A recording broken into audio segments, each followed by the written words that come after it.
મારું નામ વિરાણી નેવિલ છે. ડાબા પગમાં જે પાછળનો જે થાપાવાળો ભાગ આવે ત્યાં લગભગ એક થી 1.5 વર્ષથી મને પ્રોબ્લેમ હતો.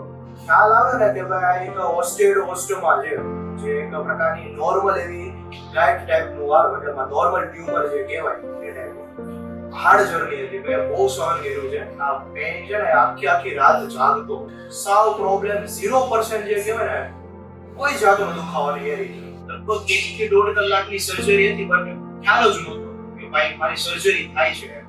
મારી લાઈફનો એક મસ્ત કહેવાય ને યાદગાર એવો એક્સપિરિયન્સ રહ્યો હતો. લાઈફ ટાઈમ મને યાદ રહેશે આ એક એક્સપિરિયન્સ મારો.